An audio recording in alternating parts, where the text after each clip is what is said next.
দেখো আমার কার্তিক পেটু চলে এসেছে। তখন বাজে প্রায় 11:30। তখন দেখছি বোম ফাটছে। আমাকে ফোন করছিল যে আমার হাজব্যান্ড যে দেখো পেটু চলে এসছে বাইরে, দেখো তুলবে যাও। তো দেখো আমি তখন গেছি, আমি নিজেই কোলে করে উপর অবধি নিয়ে এসেছিলাম। তো দেখো ঠাকুর ঘরে দিয়ে আমি রেখেছি, ধূপ জ্বাললাম। তো দেখো এই যে আমার পেটু। সবাই জানিও তোমাদেরও কার কার বাড়িতে এই পেটু কার্তিক ঠাকুর এসেছে আর কি। দেখো তোমাদের একটু দেখিয়ে দিই। এই যে দেখো হাতে কি একটা কাগজ, এটা তোমাদের খুলে একটু দেখাই। দেখো কি লেখা আছে, চুন খেয়ে নি তার আগে। দেখো আমি এটা তোমাদের খুলে দেখাচ্ছি কি কি লেখা আছে। দেখো, মা আমি বাইরে দাঁড়িয়ে আছি, ঘরে নাও আমাকে, খেলনা দোলনা বই খাতা আনতে বলে দাও বাবাকে, শনিবার সন্ধ্যায় সবাইকে ডেকে খাওয়াবে পেট পুরে। আর কাকা এখানে সবার নাম লেখা আছে, প্রায় 10 জনের মতো। তো তোমরা পড়ে নিও। এবং এখানে লেখা আছে দেখো ইটি তোমাদের পেট।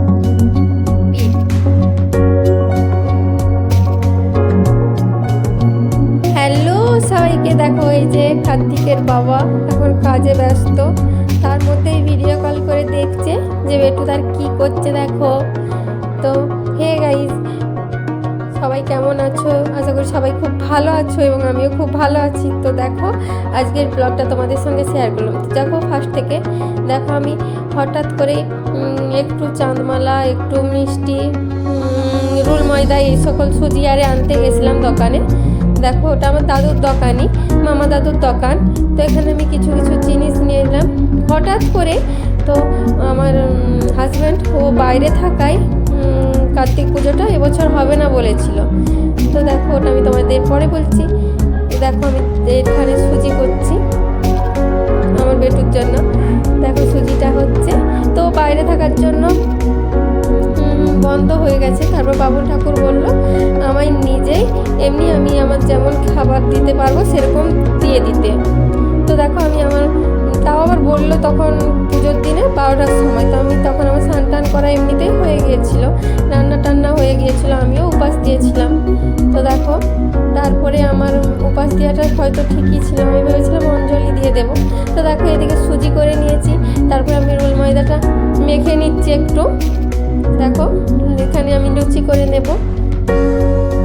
তো এভাবে আমি উপাস দিয়েছিলাম। তারপরে আমার এখানে পুজো মানে আমি আমার বেটুকে খেতে দিয়ে তারপর আমি মাসি বাড়ি গেছিলাম। তো সেখানে মাসিদেরও মাসির ছেলের বিয়ে হয়েছিল, তো ওখানেও ঠাকুর দিয়েছিল, আমি সেখানে অঞ্জলি দিয়েছিলাম। ঠান্ডা লেগে গেছে, গলাটা আমার ধরে গেছে বুঝতেই পারছো। তো দেখো আমি এরপর এটা শুধু টোটাল গাওয়া ঘিতে লুচিগুলো ভাজছি। দেখো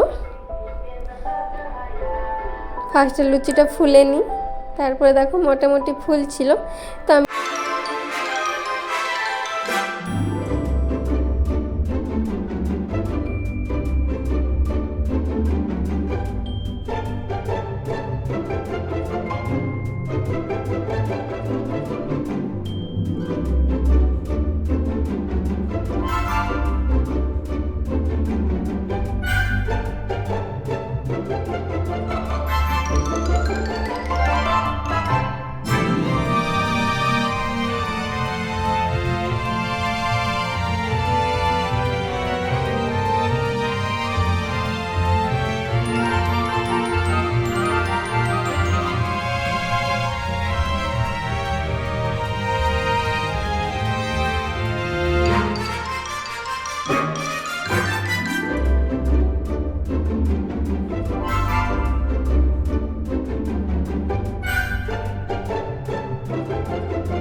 তো দেখো আমি কাপড় নাইটিটা ছেড়ে আবার ফলগুলো কাটতে লেগে গেছি। তো দেখো আমার এখানে ফলগুলো সব আমি কেটে নেব। এখানটা শুধু খেতে দেওয়া, পুজো তো হবে না। আমি যেমন গোপাল ঠাকুরকে খেতে দিই সেরকমভাবেই আমি খেতে দেবো আর কি। মনের ভক্তিতেই তো সব। তো ভালো রেখো সবাইকে। ধরো অনেকেরই এরকম যাদের হাজব্যান্ড বাইরে থাকে, বেসিক্যালি এখন তো এরকম হয়। তো তোমরা হয়তো নিশ্চয়ই যাদের যেমন পরামর্শ, তো আমাদের এখানে এরকম পরামর্শ দিয়েছে, তার জন্য এরকমটা আমরা করলাম। দেখো, দেখতে থাকো।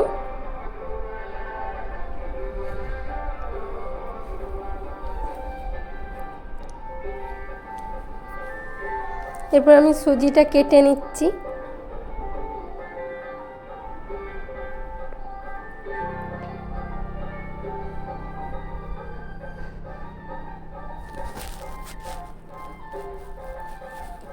এরপর আমি প্রদীপটা আরে বাগিয়ে নিয়ে আসবো এবং একটা নতুন শাড়ি পরে তোমাদের সঙ্গে দেখা করছি। তো দেখো এই যে আমি শাড়ি পরে নিয়েছি একটা ক্রিম কালারে। তো চলো এরপর দেখা হচ্ছে আমার বেটুর সঙ্গে। আমায় একটু আগে দেখে নাও, তার আগে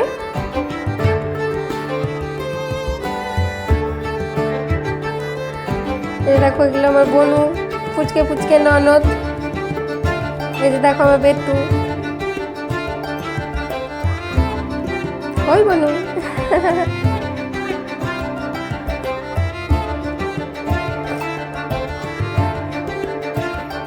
তো দেখো ঠান্ডা লাগবে, তো আমি একটু গায়ে এটা দিয়ে দিচ্ছি। সেই মুহূর্তে আমার কাছে কোনো কিছু কিনে করে আনার মতো থাকেনি, তো আমার পক্ষে যতটা পেরেছি আমি সেরকমভাবে করেছি। তো দেখো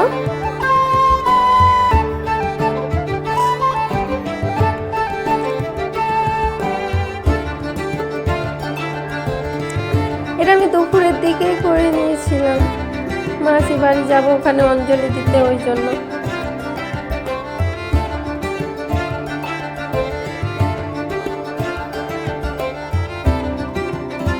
তো দেখো আমি প্রদীপ রেডি করে দিয়েছি, জল দিয়ে দিলাম।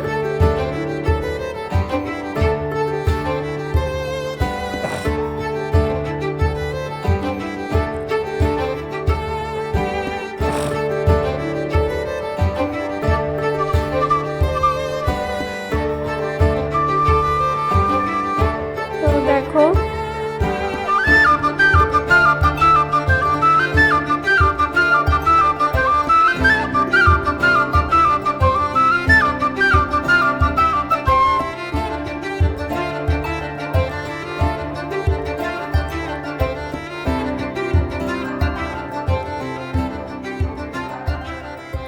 আমি একটু চুম খেয়ে নিলাম। এ দেখো আমার বোনুরাও বলছিল চুম খাবে। তো দেখো আমি প্রথমে ওদেরকে হাতগুলো ধুইয়ে দিলাম, তারপরে ওরাও চুম খাবে। ওদের ভাইপো হয়। দেখো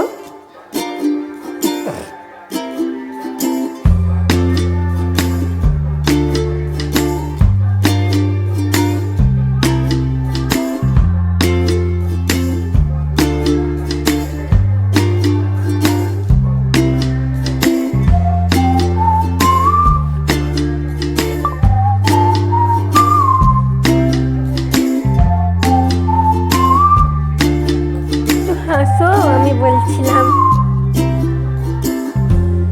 দেখো আমি চুম খেয়ে নিচ্ছি। তারপরে দেখি ওর বাবা ভিডিও কল করে, আমার হাজব্যান্ড দেখছে। দেখো এ দেখো এদিকে বোনরা খেলছে।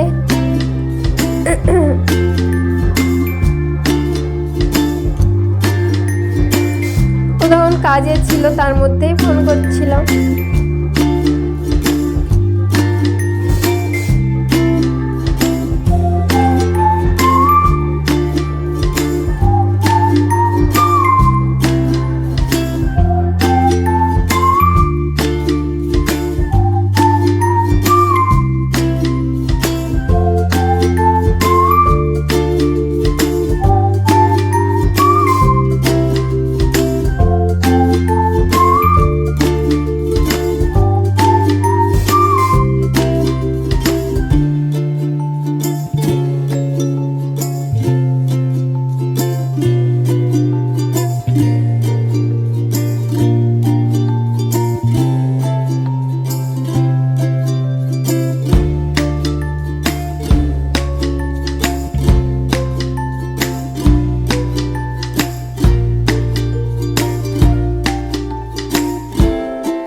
বনুরা সবাই মিলে।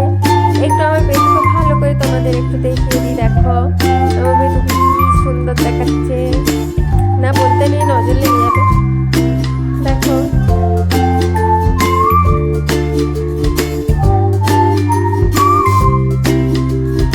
তো সবাই ভালো থেকো, সুস্থ থেকো, এবং নেক্সট ব্লগ আসছে সেই সব দেখতে থাকো। লাইক কমেন্ট অনেক অনেক শেয়ার করো।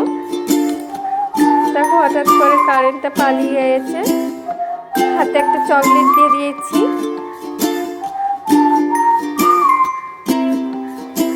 তো টাটা।